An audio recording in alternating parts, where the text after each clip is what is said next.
Hello everybody, my name is Alviero Martini, better known as a traveler fashion designer. I was born in Cuneo, north of Italy, from a country of family, from a family of country. And my fate was to continue in working with my father's business. No way. My passion, therefore, for travel, freedom, freedom of movement, and sorry.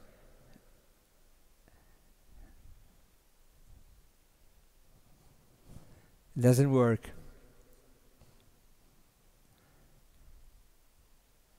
Anyway, my passion, therefore, for travel, freedom of movement, knowledge of cultures, being a citizen of the world, although not denying the roots, I just want vacate every border. At 8 years old, my episode, an episode decide my life. I met an elderly aunt who asked me the usual question that is done to all the children. And you, Alviero, what will you do when you will grow up? I usually answer that I would become a pilot, driver, everything related to travel. That day, I decide to reply to her, I don't know. Why, you don't know? Come on, you don't know. All children know what they want to do when they get older. Well, I don't know yet. I just know that I will do something special, something unique, something that has never done yet. And she says, how presumptuous you are. And what would be this something unique that you say? And I say, of course, if I knew it, I already done it, no?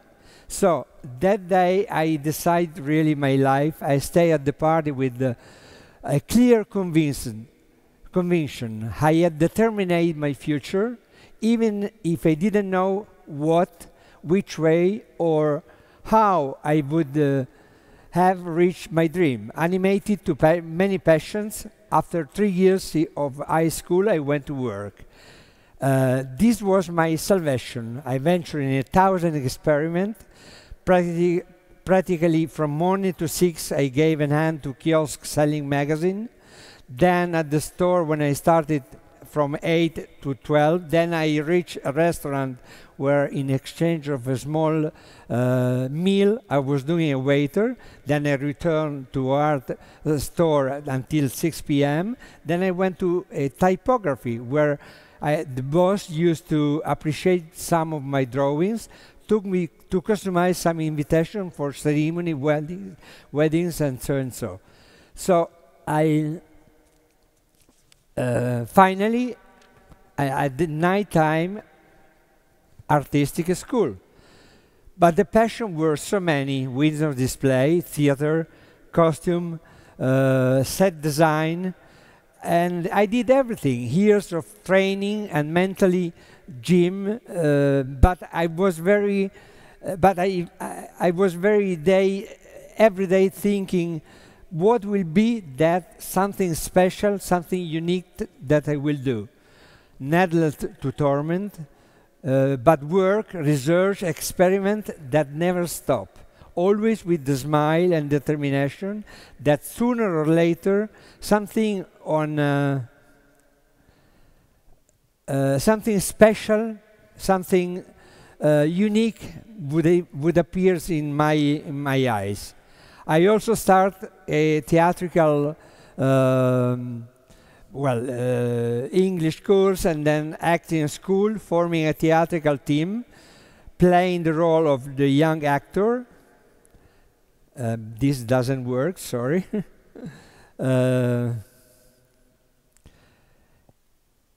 And cutting the costume for all the company by hand. And 5 years of amatorial theater and We did Molière, we did Tennessee Williams, we did Kafka, and many more. Then the inspiration of being a professional actor. So I left Rome, I left for Rome, and my first contract as a professional actor was with Vittorio Gassman for Affabulazione with Pierpaolo Pasolini, followed by 5 years of activity, intense activity between radio, television, dubbing, cinema, and many commercials, all to support myself economically and learning many tricks. In February 1987, I went for a personal trip to St. Petersburg, with a stop in Moscow, where I went and meet my dear friend Laura, who followed me, who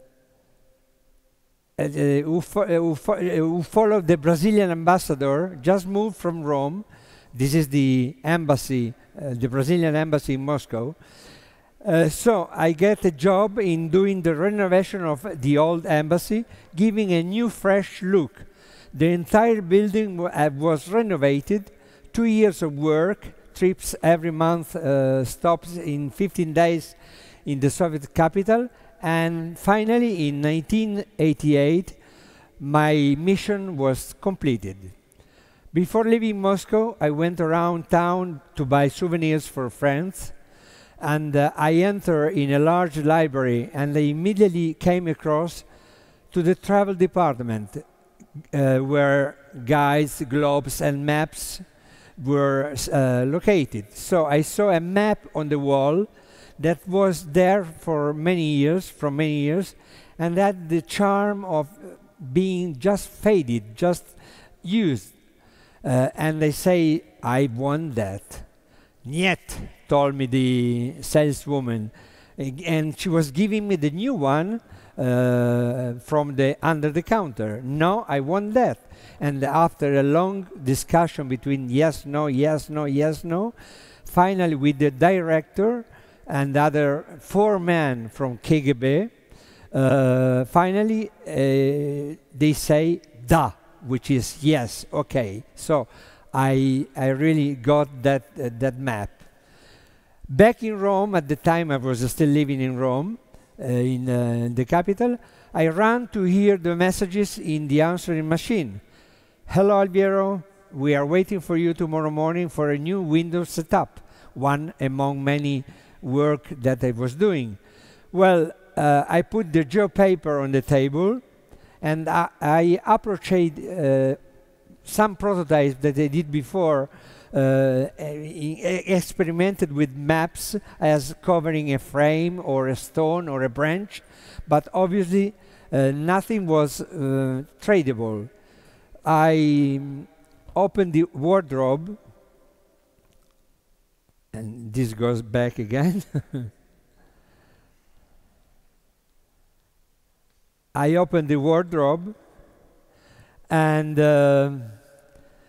an old Chinese suitcase, just this one that you see here, felt in my head. Then but I keep it because it was something that was I was very attached with to her, because I traveled in America with this year before. So I put it in the table, and without thinking just a second, animated by a strong, passionate enthusiasm, I enrolled the map that I bought from Moscow. I put it over on the luggage, I sketched the contour, and then I glue it, the front and the side, because there was not paper enough for the back. And it's true that when I finished, I thought, well, this might be something, but I didn't finish the phrase. I had so many things to do, and the morning after I went to the store, I set up the window, and my suitcase was there, and then I went back to work. After 2 days, they called me back from the store and tell me that everyone was entering to the store and asking the suitcase. The next morning, they called me back again, and saying that there was a lady who wanted my suitcase at all costs. I said, you cannot sell it. It's not usable. So, okay, what can we say to the lady? Say to her that in 6 months it will be on production. And that was my decision. I ran to the store, I went home, and they put the luggage on my table. I looked in all sides to try to understand how to act. Okay, now it's time to go. I decide to leave from Rome to Milano, and I start going around all the factories that I know from before. It took me 2 years of time and investments, and at the end of 1989, I had produced 16 prototypes, including suitcases, bags, various sizes, small leather goods, and a mini collection that, if nobody liked it, at least I have used it for myself. All the friends were very enthusiastic, but you know, I need more proof. I invited a dear friend, a famous hair stylist in Italy as well as in the States, Sergio Valente. He says, after looking for my collection, he told me, Alviero, you have a bomb in your hand and you don't know it. You don't realize it. You have to introduce this to American press. I say, why American press? Because the Italian press is very snobby. It's very difficult. You are nobody. You don't have any name, so it will be very difficult for you. Let me tell you that if you go to the States, American press, it will be, they are very greedy to discover new talents. So wait, I made a few calls, and then we fixed some appointments. This was December 1989. On February 15, 1990, I was in New York with another investment, of course, trip for two. I had with me Susanna, a dear friend that for her mother language, because she was American. I booked a suite at the Mark Hotel, and the business card, because we didn't want to be emigrants, so we print a business card with the name, and my home address was just at the showroom. Susanna was my public relation. On February 15, everything was ready for the first journalist, Anne-Marie Shiro from New York Times. And she came, silently looked the collection, and after 10 long, endless minutes, asked me, how did you get this idea?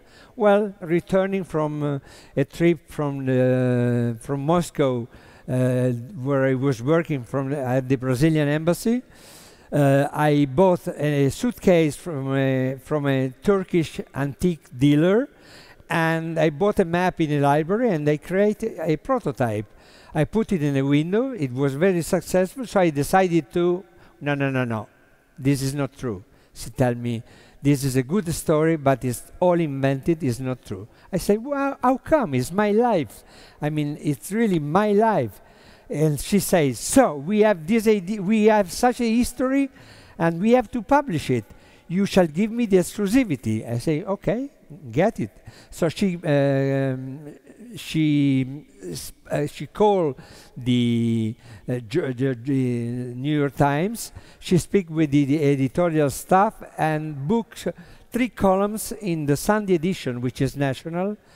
And they say, just wow. Well, then she left, and we were waiting for the next one, next journalist. That was Kimberly Ryan, editor-in-chief of WWD, which is the only daily newspaper in the world. When she enters, she says, oh my God, I've never seen something so interesting. I want the exclusive. I give the exclusive even to her. And so I give the second exclusive, the same thing that I did the following days through Vogue, Mirabella, Harper's Bazaar, Elle, all the magazines.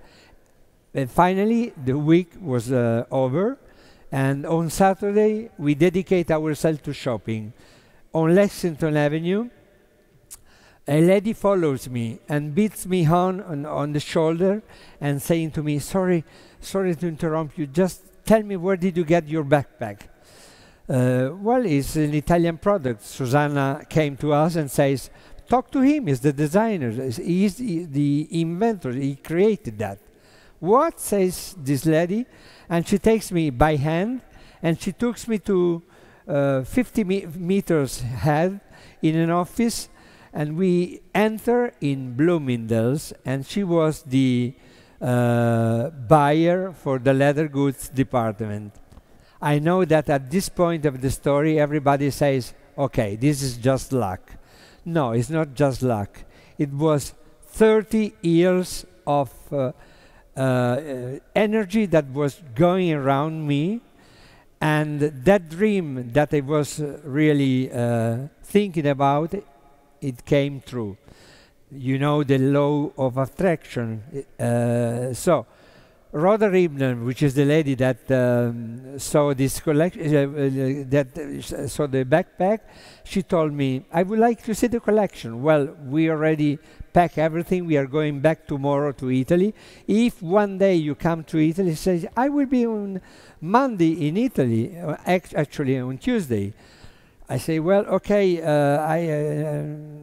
we will arrange something for you in Italy, because the showroom was not, it was my home. So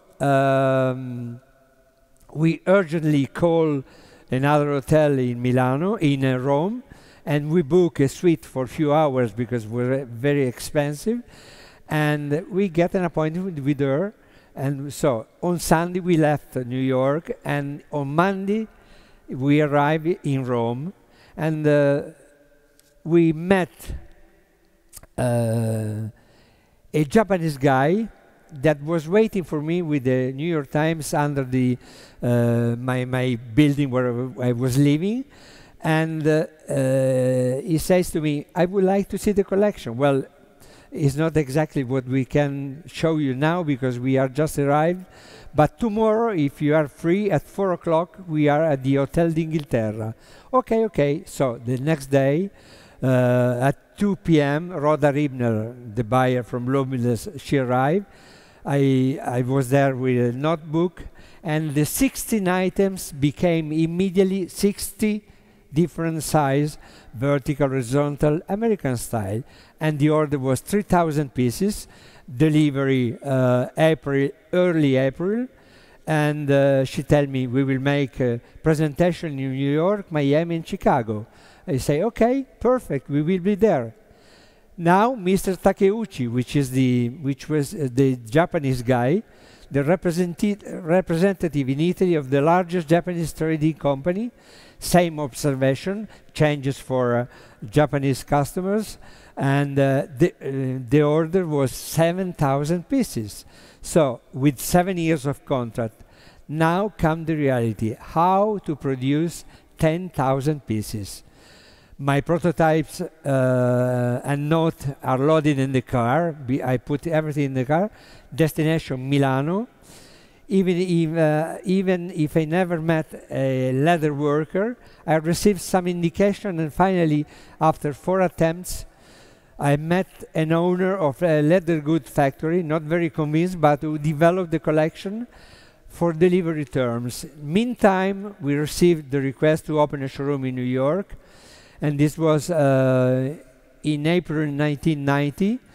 My transfer to USA always as commuters, so I start doing what they call personal appearance with the worldwide success. In fact, between America, I was doing trips to other countries like China, Japan, Korea, Arab countries, and Italy, nothing, totally silent. Until October 94, when I opened a boutique in Via Monte Napoleone, finally even my country was conquered. The Italian press at that point was very generous, and that was the moment that I became the traveler fashion designer, a name that I carry even today.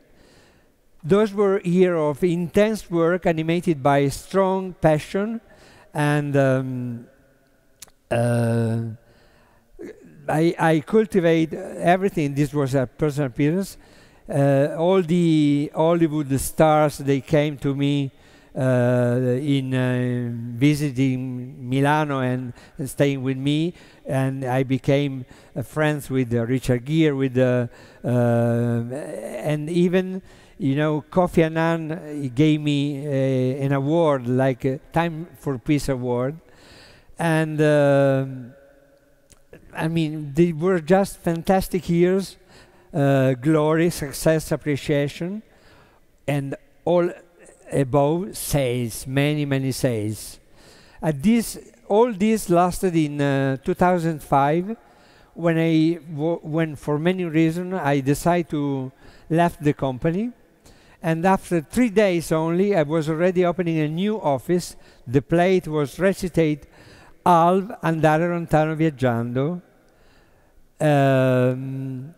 meaning going away traveling, by Alviero Martini. I spent 6 months studying a new design, and from that day my new idea, my new creative path is marked by passport design, where in a texture I grouped all the stamps of my passport, many, and all the lands conquered, and a new line, and once again began the sales abroad: Asia, Italy, Arab countries, with passport declined in 5 colors: safari, white, denim, mocha, and black, of course, for luggages, for leather goods and watches, perfumes, textile, men's and women's clothing, beachwear, children's line, socks, sunglasses, shoes, and so on. Even if the times are very difficult today, but you know, inside me is not changed the enthusiasm and determination, and therefore the passion, without which any result you cannot achieve. And so I'm really great to life for all this, for this gift, and I hope to have transmit to you a part of this passion, and I encourage everybody to never stop and continue dreaming, because dreaming with open eyes means to know much more things compared to people that dream only with closed eyes. Thank you, everybody. Thank you, TEDxCaserta. Thank you.